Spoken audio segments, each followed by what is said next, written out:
My name is Bill Thomas. I'm a writer, consulting producer, and now podcaster. I am now trying to use my experience as the brother of a murder victim to help other victims of violent crime.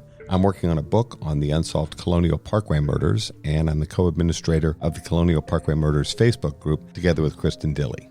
My name is Kristin Dilley. I'm a writer, a researcher, a teacher, and a victims advocate, as well as the social media manager and co-administrator for the Colonial Parkway Murders Facebook page with my partner in crime, Bill Thomas.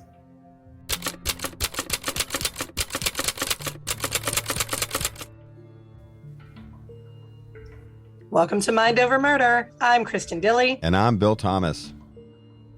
And we're talking today about the Route 29 Stalker. Oh, she's using the spooky voice today. Yeah, this is a pretty mysterious case, and it's one that has confounded people in and around the Central Virginia area for quite a while. So I'm glad that we're finally getting a chance to talk about it. A lot like the Colonial Parkway murders, the Route 29 Stalker label may actually be a little bit of a misnomer because it encompasses a pretty wide series of crimes that ultimately may not all be connected. We're not entirely sure which of them are, which of them aren't. There are so many cases here that it's going to take us a little bit to cover them all. But the umbrella term Route 29 Stalker, after doing more research on this, is a little bit of a misnomer because it's not just one Route 29 Stalker. I think there's many Route 29 stalkers. Bear with us. We're going to start broad and then narrow down. I know that Kristin said in her notes that this is an umbrella term, but at the same time, I was also thinking about a funnel because we start wide, and please don't think we've completely lost our minds. We're going to talk about a number of different cases which potentially may be linked. And then over the course of the conversation, we'll begin to narrow things down a little bit. So hence the funnel example. Exactly. And I think that does work better than umbrella. But when I settled down to do my research about Route 29, and I started looking at cases that people were like, this could be Route 29 Stalker, this could be Route 29 Stalker, I was like, oh, this is a lot. It is. What I'm going to do is I'm going to go ahead and just mention the overarching number of cases that could potentially be related to the Route 29 Stalker. And then we're going to break down the ones that definitely aren't Route 29 Stalker and the ones that maybe could be and the ones that we're not sure of. It's going to be a crazy episode. So first, let me just establish that the Route 29 Stalker's umbrella term describes the murders of 13 different women that happen in the area along Route 29 between Charlottesville, Virginia and Manassas, Virginia. And this happened in the time frame between 1996 and 2014. So I'm going to list our victims' names first because, as always, we try to be victim-centric here, and we want all of these women to have their names mentioned. The potential victims of the Route 29 Stalker are Alicia Showalter Reynolds, Julie Williams, Lolly Winans, Ann McDaniel, Thelma Scroggins, Sophia Silva, Kristin Lisk, Katie Lisk, Morgan Harrington, Samantha Clark, Alexis Murphy, Sage Smith, and Hannah Graham. Some of those cases are eventually going to be taken off the table because we know who perpetrated the crimes against them. But when you do as I think we all do, which is go to the source of all knowledge, Wikipedia, if you were to Google the Route 29 Stalker on Wikipedia, they would list all of these women and their cases under the Route 29 Stalker umbrella, which is why I started there. Fair enough so far. Tell our listeners a little bit more about Route 29 itself. So Route 29 is, as Bill said, a federal highway, and it runs north-south, and it is 1,036 miles long. It actually runs from Florida to Maryland. When it runs through Virginia, it bisects it into eastern and western halves. It provides the major north-south route through the Commonwealth, or one of the major north-south routes through the Commonwealth. If you move in the direction from south to north, Route 29 has bypass routes through Danville, Lynchburg, Livingston, Charlottesville, Madison, Culpeper, Remington, and Warrenton. Those names are going to come back in just a little bit as we discuss those cases. So everybody pay attention. There'll be a quiz on this later. We promise to include detailed information in our show notes, as always. Okay, so we'll go ahead and start, and I'm going to just break this down bit by bit. Bill is going to offer colorful commentary and additional salient details as needed, and we'll see how much we can get through for one episode. But I get the sense this is going to take us a little bit. I think you're right. We'll go ahead and start with the term Route 29 Stalker, because it is a pretty evocative and interesting moniker. The Route 29 Stalker refers to the man who, during 1996, was spotted signaling more than 20 women to pull over to the side of the road, pretending that they were having issues with their cars. The pretty typical ruse that he would use was, I can see sparks flying out from underneath your car. You better pull over and let me help you. Ultimately, when a lot of these women pulled over, the cars didn't have anything wrong with them, which I would think is a pretty big red flag for anybody who's suddenly been pulled over by somebody. There are theories as to who this person was, which we'll get into shortly. Signaling more than 20 women came forward eventually and said, I was signaled by this guy, pulled over by this guy. And apparently he was waiting for just the right victim. And he found that victim with Alicia Showalter Reynolds. Alicia was a 25-year-old Johns Hopkins University grad student. She was getting her degree in pharmacology, and she was seen getting out of her white Mercury Tracer. You remember that little tiny car, Bill? I don't think they have them around anymore. I do remember the car. So it's a small economy size two-door. I definitely remember the Tracer. She was getting out of her white Mercury Tracer, and she got into a dark pickup truck with a stranger who was allegedly helping with her car. Her car was found with a white napkin under the windshield wiper, which for anyone of the younger generation who does not know, that means I've had car trouble. It's worth mentioning this is a pre-cell phone environment. Cell phones weren't popular, and most people didn't necessarily have a cell phone. They were growing in popularity, but not necessarily everyone had one. There's a couple things worth mentioning here. Women that came forward after Alicia Showalter Reynolds' disappearance had said that a man would pull alongside them, signaling to them, trying to catch their eye and letting them know that supposedly there was something wrong with their vehicle. He would sometimes say, I can see sparks, you need to pull over, it's not safe, that kind of thing. He drove a variety of different vehicles. So one of the theories about the Route 29 Stalker was that he had access to different motor vehicles. There were two pickup trucks, for example. One was a dark colored Ford or Mazda. They were made by the same company at that time. And another green Nissan truck with gold zigzag stripes. And so some of the vehicles were actually quite distinctive. They thought that he might be someone who worked with or had access to multiple vehicles. So this could be a mechanic or someone that worked with cars, maybe worked in a repo yard, junkyard, something like that, where you'd have different vehicles, which might belong to customers or other people and not necessarily the driver. He seemed to be cruising up and down Route 29, attempting, and sometimes successfully, flagging people down and convincing these women to pull over and then trying to talk them into that there was something wrong with their vehicle. So Alicia Showalter Reynolds was the only woman who apparently went with this person in the dark pickup truck, but she was found dead in the woods nearby in March of 1996. She was murdered by the Route 29 Stalker, and we'll get into some speculation about who the Route 29 Stalker might be just a little bit later.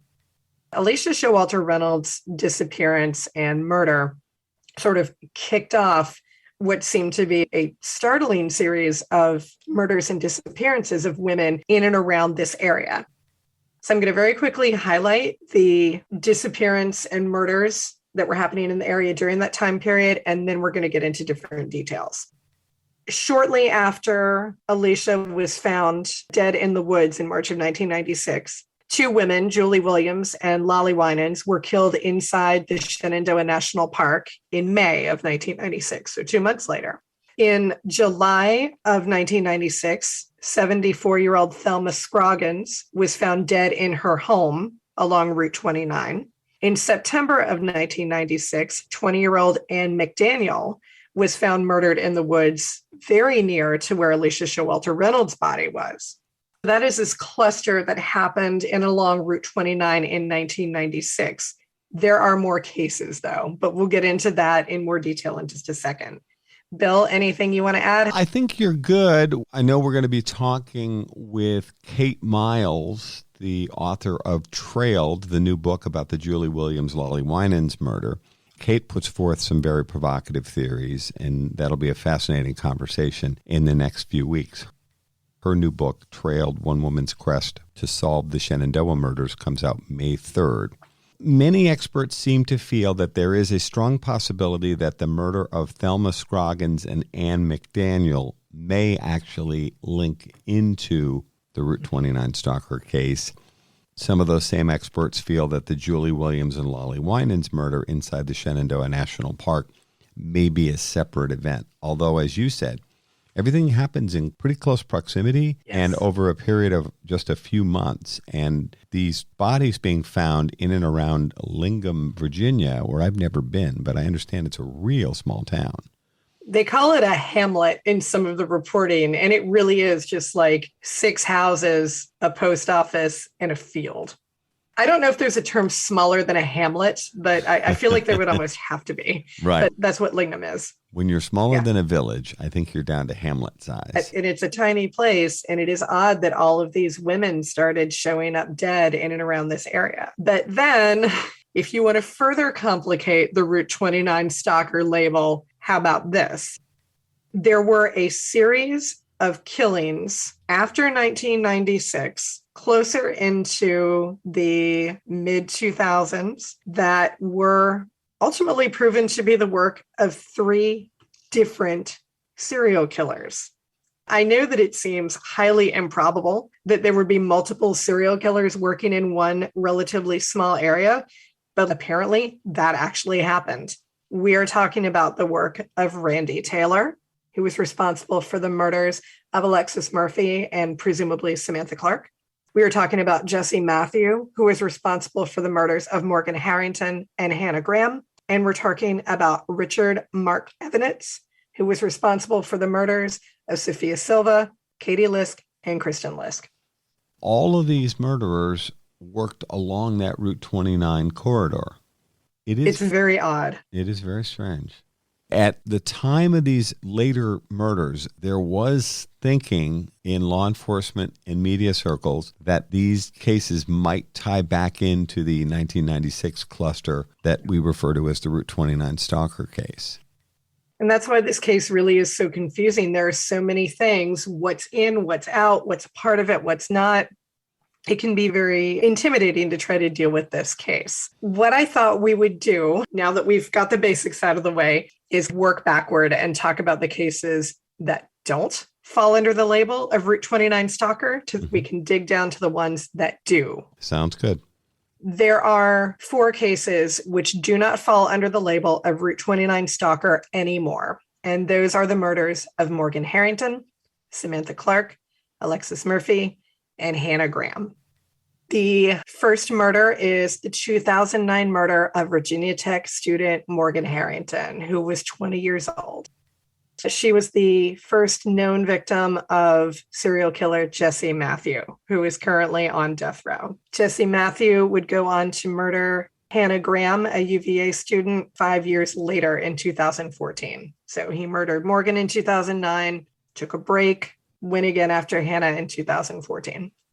I have always felt that there was a strong possibility that Jesse Matthew may have been involved in other unsolved rapes and homicides. Now, Matthew was tied in to a sexual assault of a woman in Fairfax, Virginia, several years prior, although she fortunately survived a sexual assault. But Jesse Matthews' DNA was found.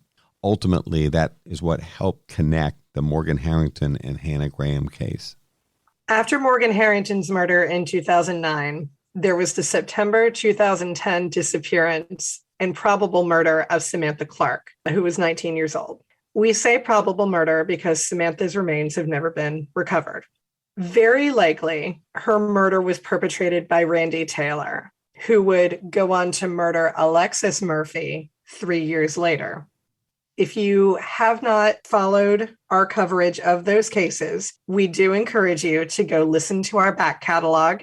It was very early on that we covered these murders. It was episodes 7 and 8, I believe. And we covered Alexis Murphy and Samantha Clark. And we also talked to Alexis Murphy's great aunt, Trina Murphy. There's no question in my mind that Randy Taylor is directly responsible for the murder of Samantha Clark, although he has never admitted as such. He was in touch with Samantha Clark in the last few days of her life and had cell phone contact with her. He had met her a few days prior, and it's very unfortunate that we have not been able to find points of leverage with Randy Taylor to get him to admit to the murder of Samantha Clark, because Randy Taylor's never getting out of jail. He has helped in some ways, but I find it heartbreaking that he's not willing to admit that he's also responsible for the murder of Samantha Clark.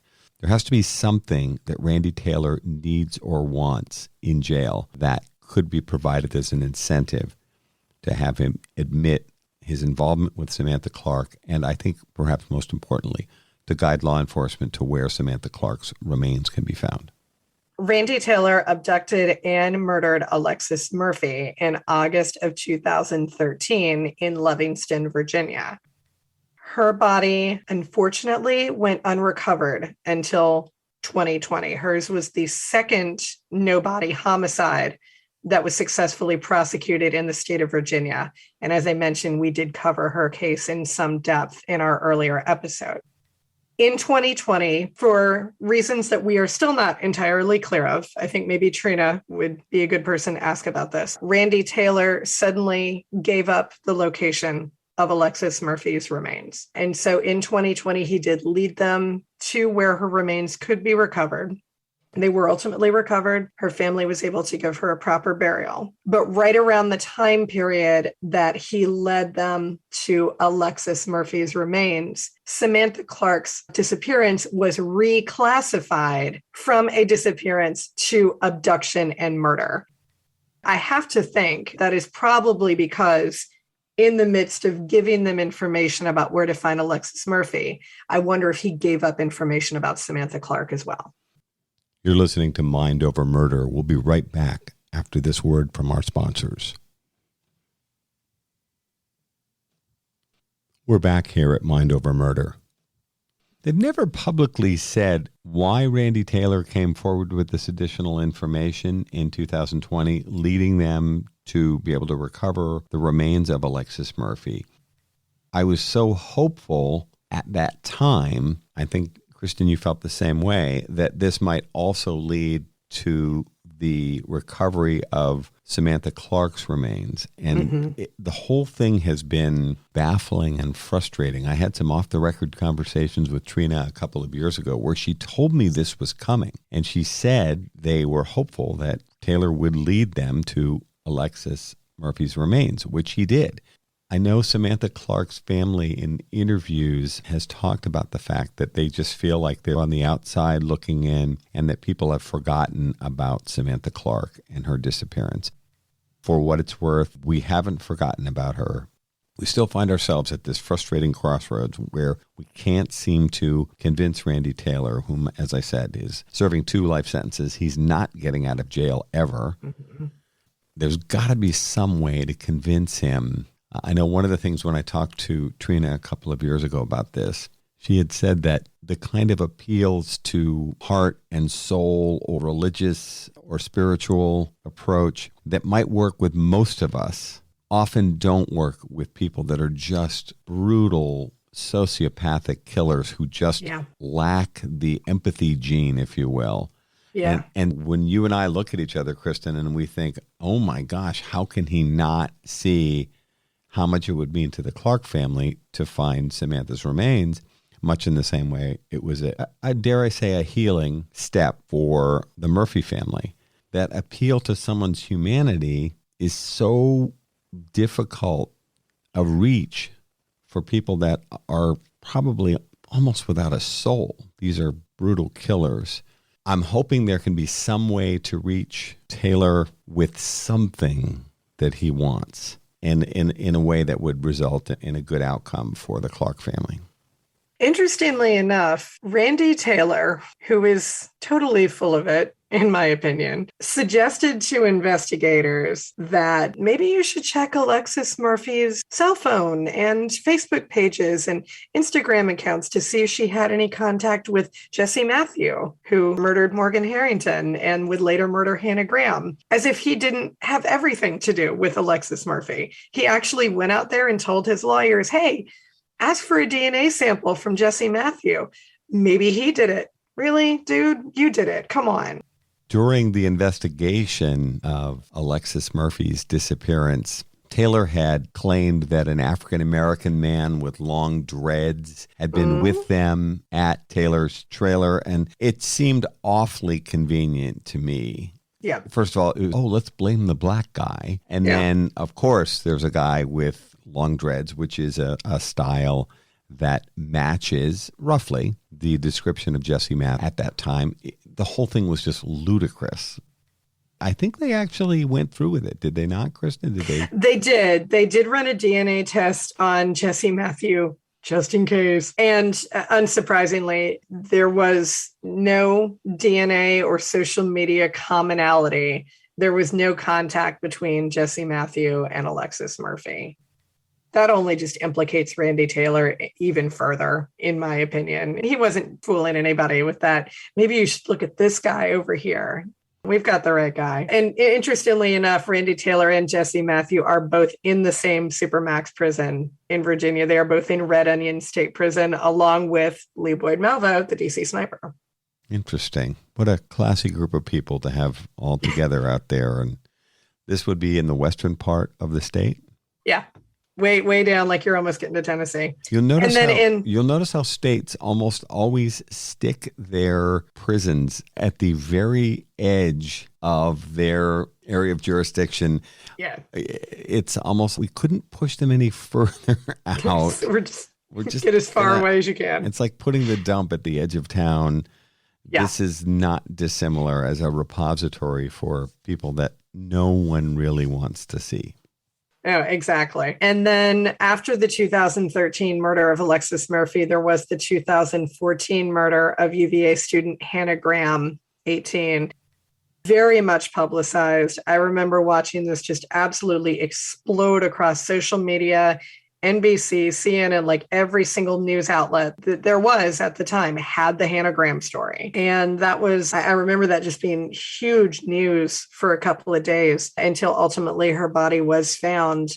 And it was a DNA comparison that linked Jesse Matthew to both Morgan Harrington and Hannah Graham. So Matthew finally ultimately just pleaded out, and he pled guilty to the murder of Hannah Graham and Morgan Harrington, and was sentenced to 3 life terms without the possibility of parole in 2016. And really, it just couldn't happen to a nicer guy.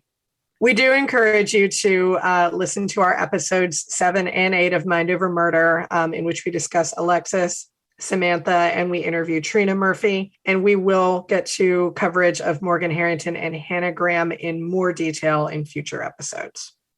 The next set of murders that we come to, I guess we're going reverse chronologically at this point. I think so, yeah. The next set of murders that are not the work of the Route 29 stalker, but are often grouped in there anyway, are those of Sophia, Silva, and Kristin and Katie Lisk. Those were perpetrated by Richard Mark Ivana. So these actually happened also within that 1996 timeframe.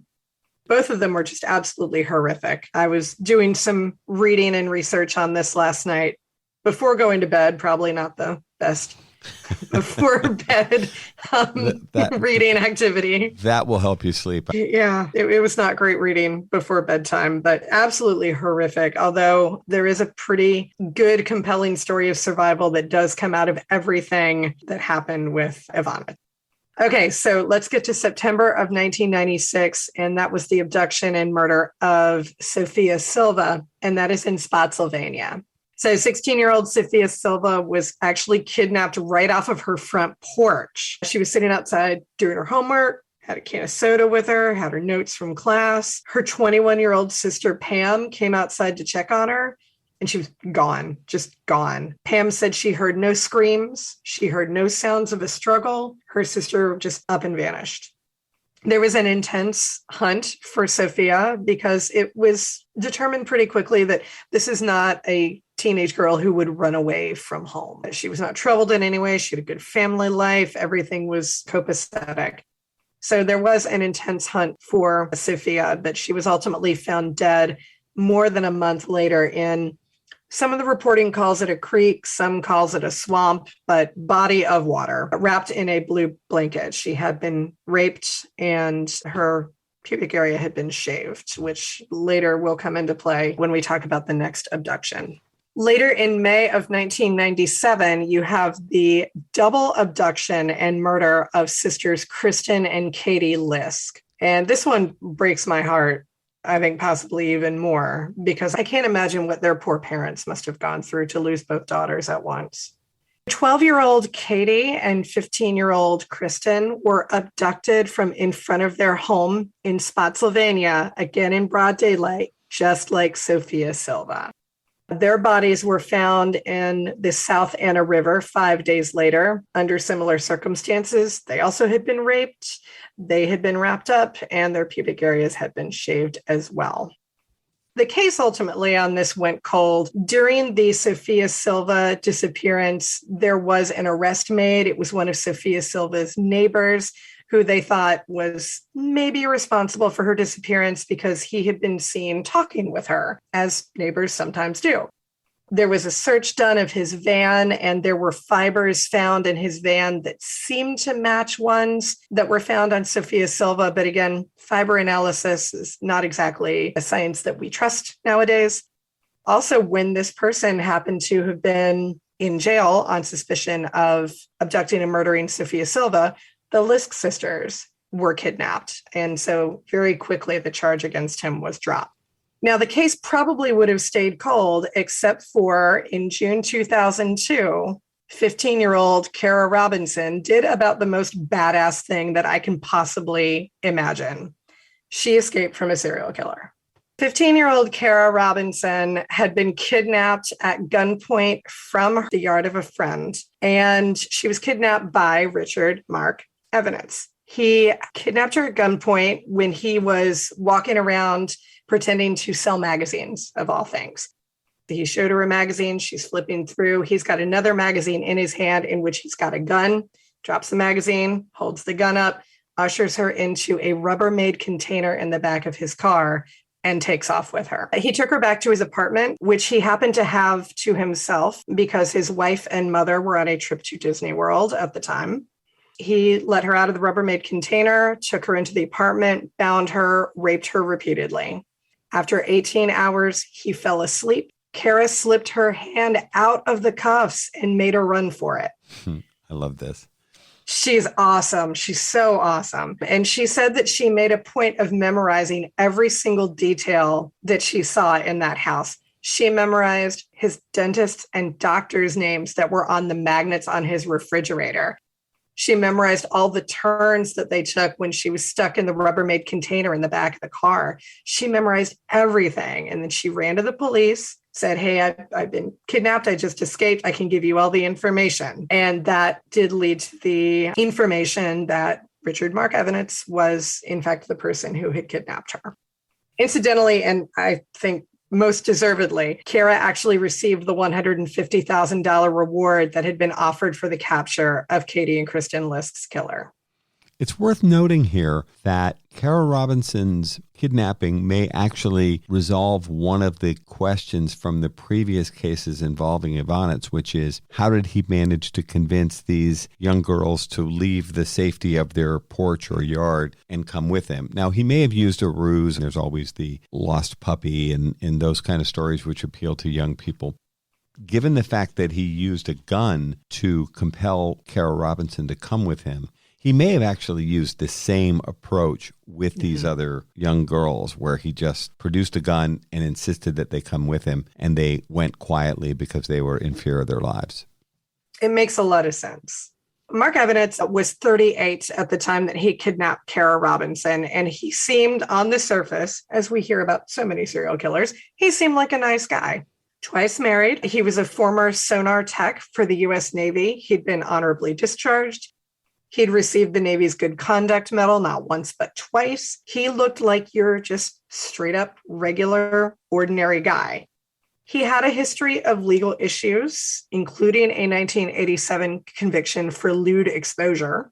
He was also an alcoholic, and he did have a pretty nasty temper. So unfortunately, the ordinary nice guy thing only went so far. After Kara Robinson's escape, Evanitz fled and was on the run by the time the police arrived. And he was running ahead of them for 2 days, I think it was. They finally trailed him to Sarasota, Florida. On his way to Florida, Evanitz called his sister and confessed to the murders of Sophia Silva, Katie Lisk, Kristin Lisk, and then he said, as well as more crimes than he could remember. And it's unfortunate he wasn't more specific about that. Ultimately, he was cornered by police. He got out of his vehicle. They set a police dog on him, at which point he shot himself rather than be taken into police custody. And so any other information that Mark Evanitz would have had about any crimes that he committed died with him. Interestingly, though, in his apartment, they did find a number of truly frightening and incriminating pieces of evidence. He did keep a footlocker, and it contained newspaper clippings about the Silva murders and the Lisk murders. There was also a map and explicit directions to the Lisk home with a description of 2 white females, 11 or 12, the other 14 or 15, next to the words brunette, very cute. Excuse me while I vomit. In addition, there were notes which contained the addresses and descriptions of 2 other young girls who Evanitz was stalking. So he was clearly getting ready to do this again, even after he had kidnapped Kara Robinson. And this is something that I found only in one piece of reporting, and I could not find it again. There is no further confirmation on this one. One piece of reporting said that among the other things in his footlocker was a note containing directions to the location where Alicia Showalter Reynolds' body was found. But like I said, I saw no other reporting that indicated that. And a follow-up article on Alicia's case that was done last year did not mention that information. And in fact, it said her killer still had not been caught. So I don't know where that bit of information stands. Color me skeptical on that one. It is possible, given the fact that he was following the news regarding the cases he was responsible for, that he may have made notes about a case that he was not responsible for. Or he may have made notes about where Alicia Showalter Reynolds' body was found in Lingham, Virginia, with an eye towards dropping off a murder victim in the future at that location in order to create confusion for law enforcement. So there can be a lot of different aspects to that reporting. We're not 100% sure it's accurate, and I can think of a couple of explanations, not that they're innocent explanations. They may be able to explain why he'd be interested in that Lingham location where Alicia Showalter Reynolds' remains were found. And it would never have occurred to me. That explanation that you just gave would never have occurred to me. So that's a testament, I think, to how long you've spent immersing yourself in the... You spend so much time on true crime, you start thinking like I'm not gonna accuse you of thinking like a serial killer. I would never say that. You note the hesitation, but you look at things a certain way and then you find yourself flipping them around. We've done this in the Colonial Parkway murders many times as well. Sure. It occurred to me there might be reasons, as I said, not necessarily innocent explanations, but explanations that don't necessarily mean that he's directly involved in the Route 29 Stalker case. Remains to be seen. Okay, so now that we have worked backward and we've covered the cases that are not Route 29 Stalker, we are finally going to get to the cases that probably are, but we're still not sure if they're connected anyway. We will continue our conversation about the unsolved crimes along Route 29 in our next episode, so stay tuned. Thank you so much for listening to this episode of Mind Over Murder. We'll see you next time.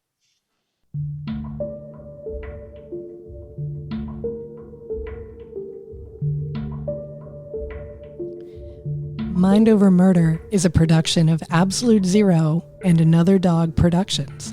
Our executive producers are Bill Thomas and Kristin Dilley. Our logo art is by Pamela Arnois. Our theme music is by Kevin MacLeod. Mind Over Murder is distributed in partnership with Crawlspace Media. You can follow us on Facebook, Twitter, or Instagram. You can also follow our page on the Colonial Parkway Murders on Facebook. And finally, you can follow Bill Thomas on Twitter at BillThomas56. Thank you for listening to Mind Over Murder.